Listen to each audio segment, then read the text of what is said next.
ආයුබෝවන් ඔක්කොටම ඔන්න ඉතින් අදත් අරගෙන ආවා අපට මුහුදු සීමාව ආශ්‍රිතව හම්බෙන තවත් ශාකයක්.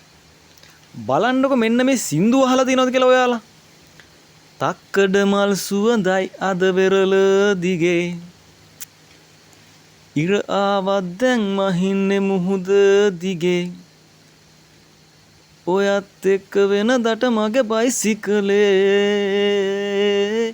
ඉඳගෙන ඉන්නවා පේනවා නිතර රලේ.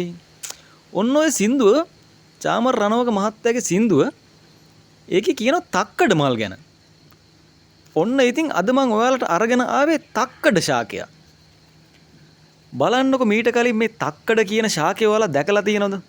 ගොඩක් කට්ටිය සමහර කට්ටිය දැකලා ඇති. නමුත් ඒවට කියන්නේ තක්කඩ කියලා දන්නේ නැතුව ඇති. ඔන්න එහෙනම් ඉතින් අද බලාගන්න තක්කඩ ශාකයක්.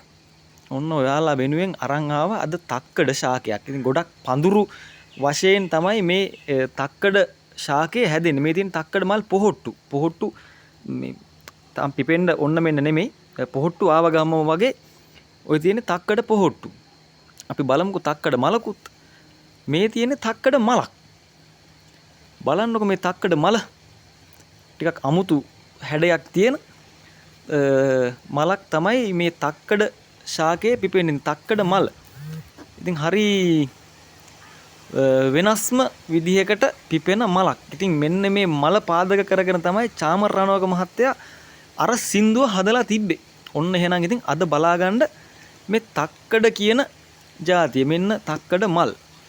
ඉතින් ගොඩාක් හැදෙන්නේ මේවා මුහුදුබඩ ප්‍රදේශවල.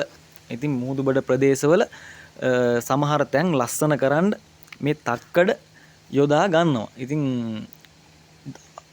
ඉහළ රස්නයට ඔරොත්තු දෙන ශාකයක් තමයි මේ තක්කඩ. දැන් ඔයාලට පේනනේ මේ ජම්බු ගෙඩි වගේ තමයි මේ තක්කඩ පොහොට්ටු. මේවා නම් මල් පිපෙන්න ඔන්න මෙන්න තියෙන පොහොට්ටු.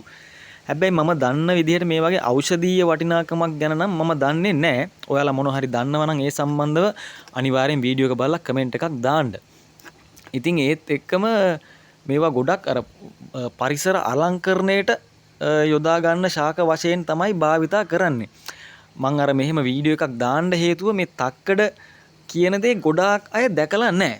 තක්කඩ මල් ගැන අහලා තිබ්බට ඉතින් මේ තක්කඩ ශාකයවත් තක්කඩ මල්වත් ගොඩක් අය දැකලා නැති නිසායි මම ඔයාලට අද මේ තක්කඩ ශාකය ගැන වීඩියෝ එකක් අරන් ආවේ. ඉතින් මේ තියෙන්නේ ජම්බු වගේ තක්කඩ මල් පොහොට්ටු.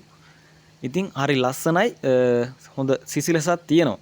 එහෙනම් ඉතින් ඔන්න ඔයාලා තක්කඩ ඉගෙන ගන්න ඇති තක්කඩ ගැන. එහෙනම් ගිහිල්ලා එන්න.